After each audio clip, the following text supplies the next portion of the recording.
Is-sajf magħna. U l-11 l-edizzjoni tal-Malta International Arts Festival magħna wkoll.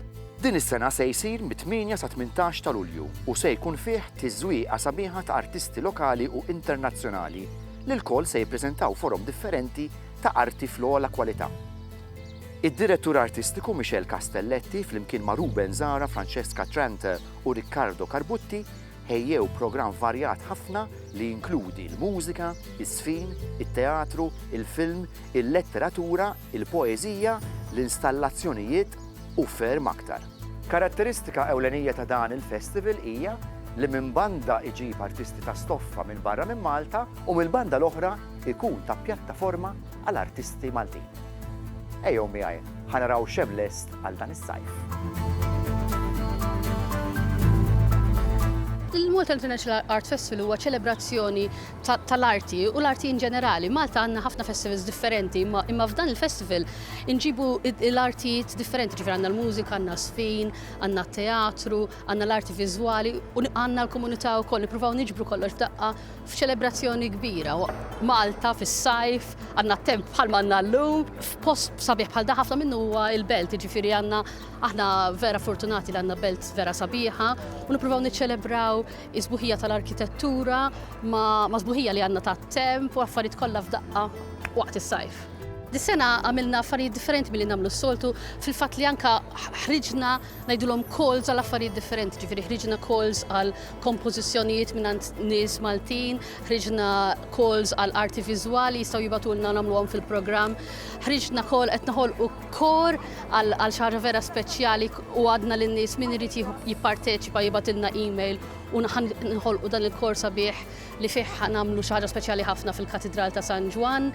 Għandna xi ħaġa teatrali daqsxejn qisha sigriet għandna fuq karozza tal-linja Maltija l-antika, ġifieri li ħadd tmur minn pajjiż għal pajjiż Malta. Jiġifieri għandna ħafna affarijiet li qed jinvolvu n-nies b'mod differenti din is-sena. Ħaniftħu l-festival pereżempju fil-pjazzza tal-biblioteka. Ħajaraw in-nies jisfnu mal-biblioteka vera xi ħaġa spettakolari ħafna. Għandna set bandli li doqqu skont kif titbanda l fuqhom, ġifieri kull min irid jista' jmur b'grupp ta' nies jew persuna waħedha tista' tmur u titbandal u toħloq ħsejjeż differenti. Ġifieri dan huwa xi ħaġa li vera xtaqna nagħmlu li nġibu il-festival mhux għal ftit nies li jħobbu biss ipoġġu bil-qiegħda jisimgħu xi ħaġa jew jaraw xi ħaġa, imma għal kulħadd.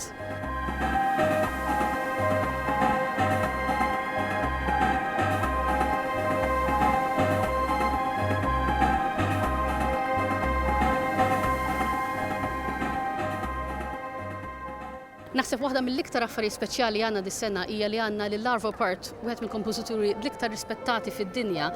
Għadu ħaj, ovvjament rebaħ Grammy Awards, huwa popolari immens mal-korijiet, ma' string orchestras, ġej Malta magħna. U ħaġa speċjali ħafna hija li ħandoqqu biċċa xogħol li għadu kif lesta issa batili imma daw qatt ma ndaqqet ħadd indaq Los Angeles ma' Dudamel u l-LA Phil, ġifieri minn hemmhekk ħadd tiġi direttament hawnhekk, dik hija xi ħaġa speċjali. U għal dakinhar aħna ħanoħolqu dan il-kor speċjali fejn ħajkun preżenti hu. Għandna ħafna nies internazzjonali, ovvjament għandna ħafna nies Maltin ukoll. Imma għandna pereżempju Ballet Boys l-istess għadhom kif għamlu Premier Sadler's Wells u l-Premier J Malta. Din hija xi ħaġa li aħna rridu nkunu kurrenti fl qed jiġri fid-dinja u nġibu l-affarijiet li qed isiru issa, xi ħaġa speċjali ħafna. Għandna grupp Pow Ensemble ġej mill-Olanda u ħajaħdem ma' nies Maltin. Għandna ħafna affarijiet b'dan il-mod din is-sena fejn il-kollaborazzjoni toħroġ ħafna iktar u qed dejjem nġibu l-aħjar li hemm fix-xena internazzjonali imma qed ukoll dejjem ngħidu isma' hekk hawn ħafna talent hawn Maltin vera tajbin hawn Simon Xkembri Malti ma joqgħod Franza u ġej u ħajkun qed idoq magħna. U ħajaħdem ma' Gilberto Pejera fuq il-bandeon. Jiġifieri qed nippruvaw noħolqu ħafna kollaborazzjonijiet differenti.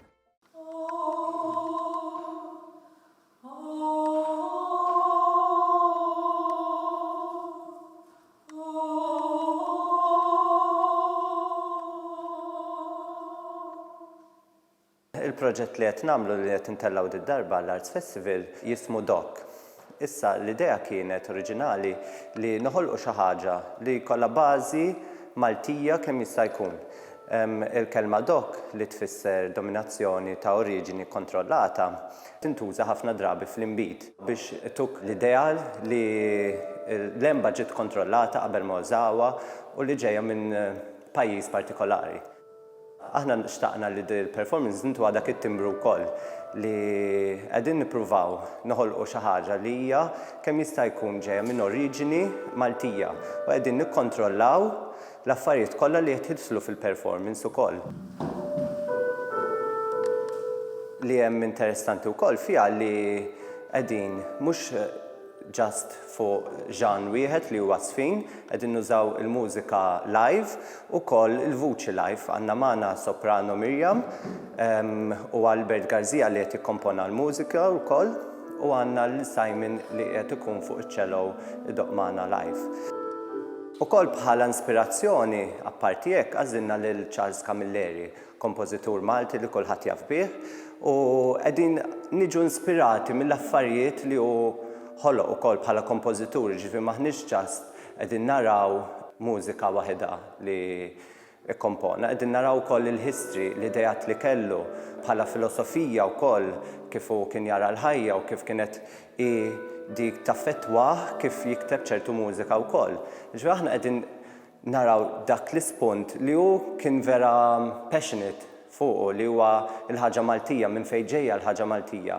U aħna qegħdin nippruvaw noħolqu xi ħaġa fuq dak l-att imma aktar qiegħda tkun interattiva l-ħaġa bejn Zeffina, il-kantanti u l-mużiċisti u b'hekk qed nippruvaw li ikollna programm ħanejtek li ikun hemm spunti li ħatara l-kant waħdu ħatara sfin waħdu, ħatara il-mużika waħda, imma kif ukoll inti ħatarhom kollha jinaqdu flimkien. Hija l-aktar ħanejtek challenge għalija wkoll għax jiena ħafna darba nikkoreografa fuq sfin biss u darba qed naħdem artisti diversi li qed ituni wkoll idejat kompletament diversi wkoll kif naħseb fuq koreografija u kif naħseb fuq moviment u kif naħseb fuq mużika, speċjalment l-artisti li qed naħdem magħhom li mhumiex fil-kampu ta' sfin ukoll qegħdin jgħidu li aktar kif Charles Camilleri kien jaħdem għax kienu jaħdmu miegħu huma stess. Ġifieri l-kollaborazzjoni hija kbira f'dal każ. Jiena m'iniex wieħed li qed nieħu d-deċiżjonijiet kollha jien għax f'ħafna mill-affarijiet jiena niġi amateur ħdejhom ukoll. Imma huwa proġett exciting ħafna lina.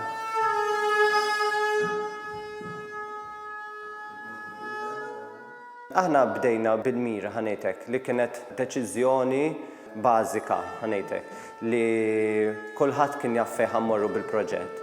Jiġifieri meta n-nies il-kollaboraturi taw l-idejat tagħhom kienu dejjem fuq il-bażi li qegħdin aħna nippruvaw inkabbru bħala proġett. Fil-bidu kienet naqa' diffiċli għax irridu niftemu bil-lingwaġġ tagħna wkoll, għax Zeffin għandhom il-lingwaġġ tagħhom, il-kantanti wkoll u l-mużiċisti wkoll, fejn qed nużaw l-improvviżazzjoni wkoll fiha u għalina tfisser mod għall-mużiċisti mod ieħor u għall-kantanti mod ieħor. Ġifieri aħna ridna sakemm sibna il-lingwa li għaqditna flimkien li issa x-xogħol li qed joqrob aktar qed isir ħafna aktar faċli milli kien fil-bidu għax issa aktar qegħdin niftehmu, aktar nafu x'irridu noħolqu flimkien, l-idejat qegħdin aktar konċiżi flimkien.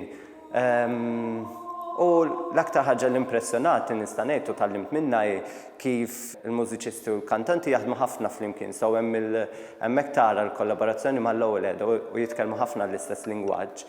Imma kif anka l-improvviżazzjoni kemm hija strutturata wkoll xi kultant, ġifieri dejjem ikollhom xi ħaġa meta sfin xi kultant l-improvviżazzjoni tiġi ġast minn idea biss.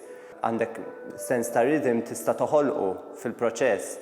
Meta ħafna drabi fil-mużika li rajt jiena, is-sens ta' rhythm ikun hemmhekk anke jekk qed tipprova tkissru, imma diġà qiegħed hemmhekk u qed tipprova tkisser dak ir-rhythm.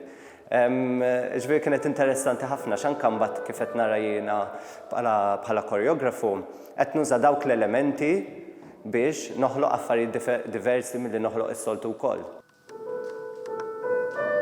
Jiena bħala koreografu dejjem nuża l-bażi tal kif aħna naġixxu meta nkunu ġo soċjetà. Huwa studju partikolari ħafna għax meta tiġi taħdem fuq moviment, ġi mhux ġast xi ħaġa ta' filosofija qed ngħid, huwa xi ħaġa kif inti tuża ġismek meta tisfhem, meta qed timxi fit-triq u f'dan f'pajjiżi diversi, soċjetajiet diversi kif inti taġixxi għax inti qed tiġi influenzat il-ħin kollu, fl-istess ħin inti għandek il-baggage tiegħek, jiġifieri dak huwa importanti wkoll. U dik dejjem tiqpa l-bażi tax-xogħol li naħdem jiena. Imma ikun dejjem f'kuntesti diversi li darba qed nużaw il-kuntest ta' Malta, kuntest li qed nippruvaw noħolqu xi ħaġa li ġejja mir-roots ta' Malta, ġifieri mhux xi ħaġa ta' 21st century biss, imma fl-istess ħin tiqpa kurrenti wkoll il-ħaġa li tiqpa valida għal da żmien ukoll.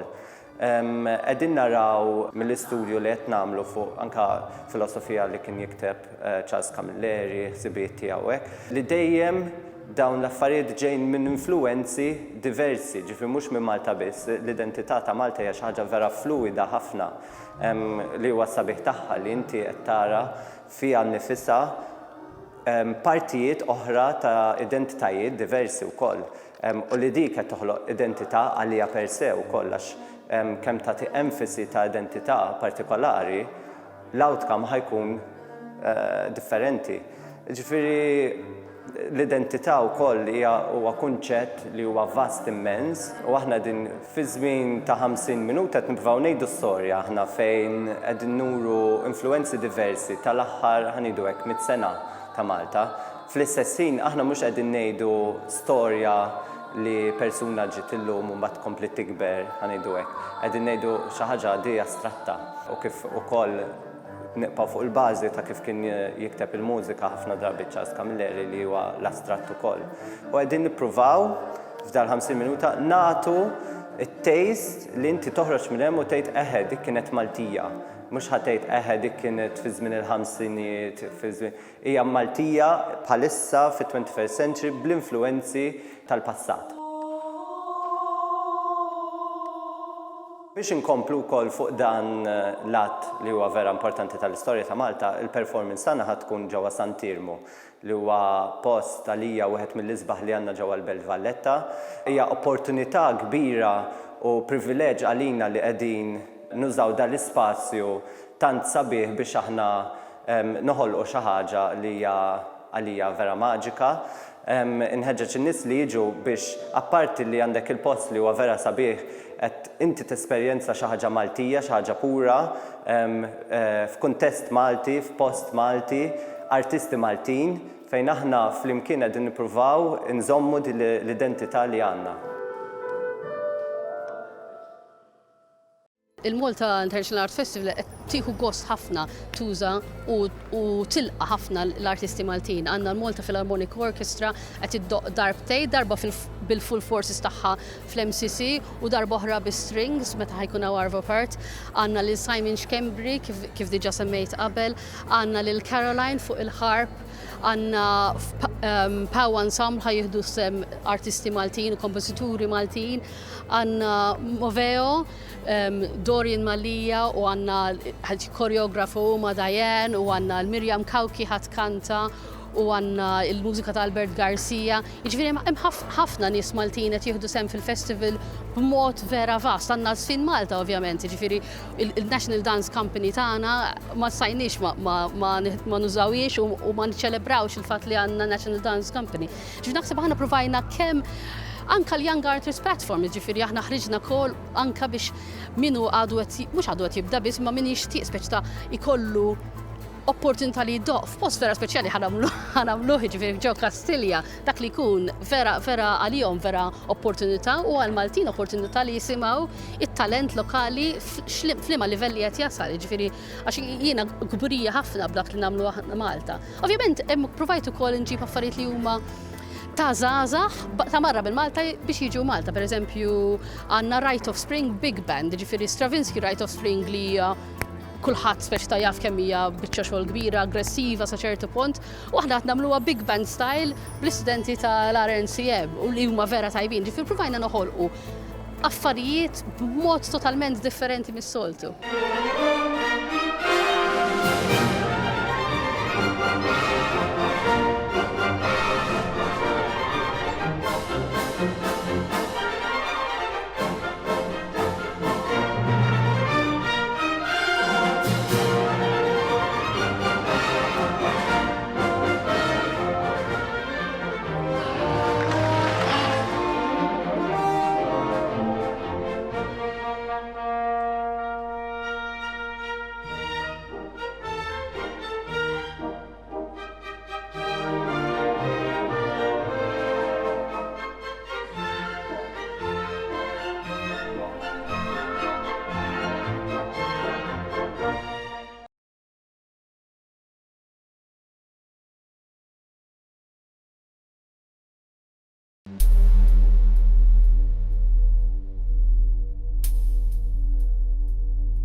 Jina naħdem l-Ingilterra l-iktar, ġifiri bħala il-main job tiegħi huwa l-Ingilterra, Artistic Director tal-Konservatorju li hemm f'Manchester Royal College. Imma nieħu gost ħafna nagħmel affarijiet Malta għaliex l-iktar ħaġa li nieħu gost nagħmel huwa li nġib l-artisti jaħdmu flimkien.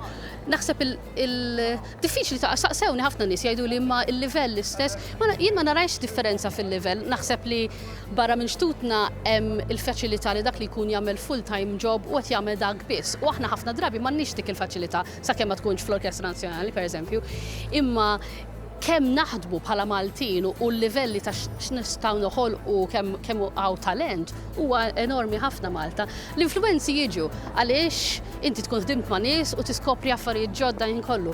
U dejjem tajt illa min ħdimt ma' dak kemm nixtieq inġibu Malta ħalli Malta jaraw. Ġifieri dik iva, dik naħseb xi ħaġa li tamilna iktar rikki f'dak is-sens, imma ma nħobbx nagħmel distinzjoni ta' talent jew hekk għax naħseb hawn Maltin tajbin da skemm hawn barranin u żbuħija ta' dal-festival huwa pereżempju waħda mill-iktar affarijiet li qed nieħu gost biha li ħanamlu huwa xogħol teatrali fuq Hamlet ta' Shakespeare. U għal dan ix-xogħol jiġifieri qed naħdmu ma' diretturi barranin imma qed nużaw atturi Maltin. Dawk huma l-affarijiet li vera jagħmlu differenza għalija fil-festival. Jiġifieri kemm nistgħu noħolqu dal-kollaborazzjonijiet internazzjonali qed nagħmlu l-Malta wkoll tiġi internazzjonali anke barra minn xtutna. Dawn huma l-affarijiet sbieħ għalija. Dan ċertament huwa wieħed mill-iżjed postijiet oriġinali fejn għamilt intervista f'din is-sensiela Malta Arti.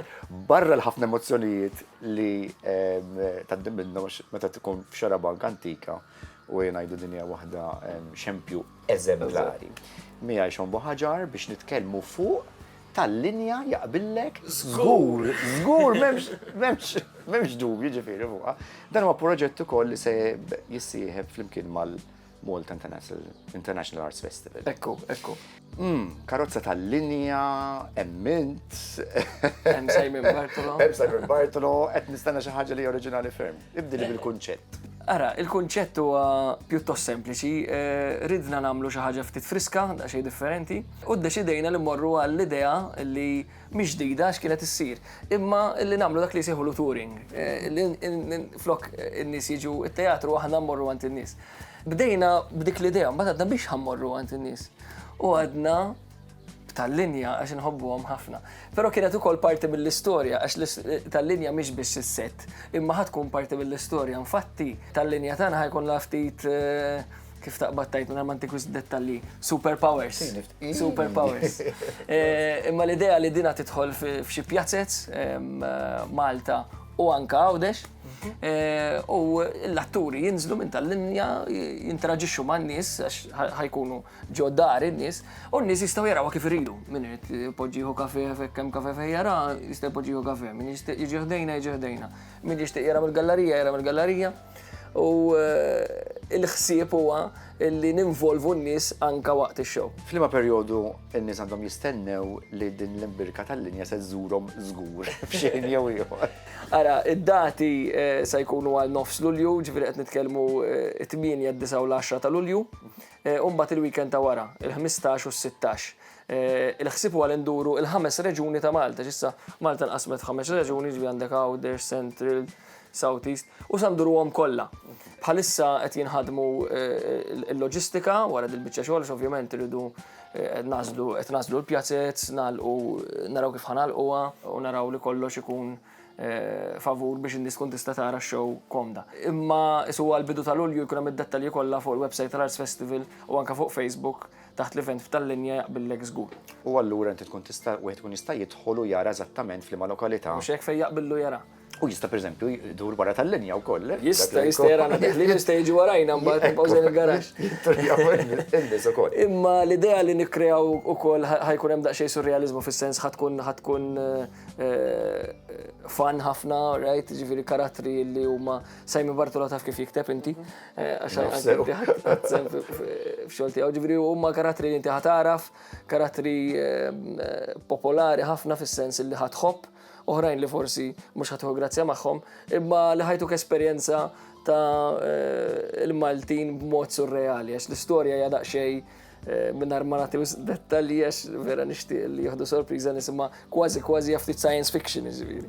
X'taħseb li hija l-akbar sfida f'dan it-tip ta' xogħol mill-esperjenza meta inti tibda ddur u tmur f'ambjenti fejn is-soltu ma jkunx hemm le daw it-tip ta' performances ta' triq ngħidilhom hekk, jiġifieri. Ekku, huwa street theater, ultimately urban theater. L-ewwel nett anke bħala meta tkun performer diġà għandek id-dilemma li jista' jkun kull sitwazzjoni tkun differenti. Mhux hekk.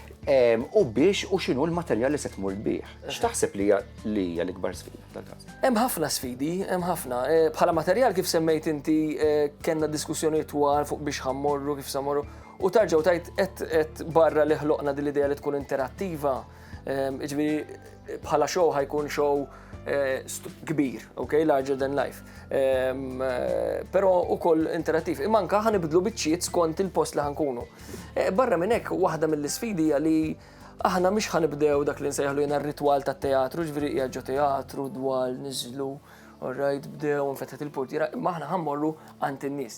Allura hemmhekk għandek sfida li kulħadd kull ħin u kull mument jista' jirreġixxi b'modi differenti kif għadt inti u l-atturi jridu jkunu preparati illi jibdlu ċerti affarijiet skont dak li hemm bżonn. Illa għaliex intkom qas tistgħu tipprevedu x'tip ta' udjenza se jkollkom. Mhux hekk u qas irridu nipprevedu dak huwa parti mill-pjaċir fis-sens ta' ħajkonna parti mill-provi u parti mill-tħarriġ ħajkun anka kif wieħed jista' jinteraġixxi mal-udjenza b'modi differenti. Ġifieri hemm affarijiet li mhux ħajkunu kollha scripted imma jekk jiġri hekk nagħmlu hekk. Ma dak parti mill-pjaċir.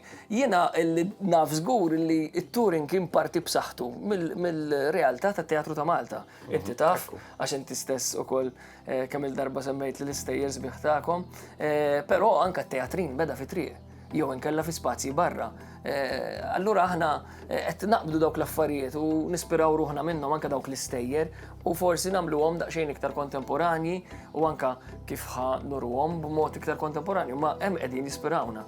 L-istejjer tat-toroq, l-istejjer tal-pjazzett, li hu żgur li kull min tkellem dwar dat tip ta' xogħol qalli kemm ħadd pjaċir. Kemm jarawh u kemm jagħmluh. Ġifieri nispera li aħna nieħdu pjaċir kbir nagħmluha u l-udjenza tieħu ħafna iktar pjaċir minna. M'għandix dubju. Hemm xi ħlas biex tara? Le. Kif qed ngħidlek tista' tiġi u jew toqgħod fil-gallerija ta' Tsija x'inser ta' toqgħod fejn ħammorru. Jew tmur tieħu kafè għand il-kafetterja fil-pjazza, jew nkella tista' tagħmel li trid. Ġifieri tista' tiġi x'in trid, tista' titlaq x'in trid, però jien perswas li minn ħajġi jara ħajġi f'tal-linja warajna kif Ara ħantik parir mill-esperjenza di qed ngħidlek, waħda l-ewwel produzzjoni li jiena qatt tagħmilt fit-triq konna inwadbu il-patata hekk għax kienet parti mill-istorja. Tagħmilix għax darba minnhom ġiet lura patata driġġonasi. Imma dak huwa parti mill L-udjenza jafu jkunu animati ħafna. Mhux hekk, mhux hekk. Iva xogħol naf li ma tikxef ħafna segreti u tajt, imma tini xi ħaġa. Għax il-pjan huwa li nagħtu d-dettalji kull ġimgħa hekk ngħidu xi ħaġa. Iva xi ħaġa żgħir. Iva mela ara ħantik wieħed waħda nista' ngħid mill-karattri prinċipali. Tajjeb. Għandna lil Mary Rose Mallija. Aha. U ħadd kanta. Mela. Għax da xogħol fih ħafna kant, fih ħafna moviment, fih kważi ġifieri anke momenti hemm dak li tista' tsejjaħlu sfin, ġifieri huwa mhux twil, ġifieri l-udjenza mis-satajja tara anke dak li jkun jista' jaraħ bil-wifax. Forsi fih 45 minutes. U ħanibdew fis-7:nofs, ġifieri jkun għadu d-dawl għax is-sajf. Allura dak li jkun jista' jiġi u mbagħad imur għall-affarijiet jew xi ħaġa. Però il-cast huwa cast b'saħħtu ħafna, jiena tajtek waħda, però kollha huma atturi jew kantanti kapaċi ħafna u lin-nies iħobbu. M'għandix dubju. Grazzi ħafna Sean. Grazzi lik. Jiena m'għandix dubju li l-udjenzi se jsegwukom biħġarhom ukoll. Nittama li Għax jaqblilhom.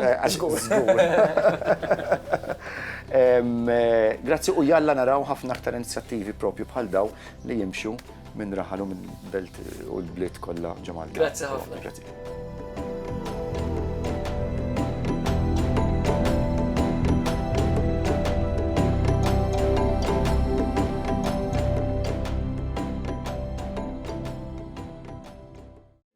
Il-Malta International Arts Festival 2016 ħajibda fit-8 ta' Lulju fuq il-biblioteka u Pjazza San George, mhux ngħidilkom ħafna iktar għax ejjew u taraw kemm ħatkun spettaklu kbir. Jispiċċa fl-18 ta' Lulju, fit-18 ta' Lulju, u dak ħajspiċċa bil-Malta Philharmonic Orchestra. Hemm ħafna affarijiet b'xejn, ġifieri l-ewwel ġurnata pereżempju hija b'xejn, ġifieri ejjew Pjazza San George u ħudu gost bl-atmosfera li ħajkun hemm, vera nħeġġiġkom. Għandna lokalitajiet differenti, għandna il-Santirm huwa bellezza, ġifieri ħanużaw ħafna drabi, għandna PTR fejn qegħdin bħalissa Pjazza Teatru Rjan ukoll post speċjali. Għandna iktar l-isfel għandna affarijiet differenti qed naħdmu fuqhom anke fuq Please Continue Hamlet, lokalitajiet differenti, ħafna minnu huwa fukat il-belt anke biex nagħmlu aktar aċċessibbli għan-nies biex jiġu. Imma mbagħad għandna tal-linja għaddejja min-naħa l-oħra, ġifieri għandna ħafna affarijiet differenti. Imma ħafna minnu huwa fukat hawnhekk. Jiena nħeġġiġkom ħafna tiġu. Malta Arts Council dejjem lesta li tisfhom minn għandkom, il-tickets huma mit-Teatru Manwel. Ħeġġiġkom tiġu u tieħdu gost magħna.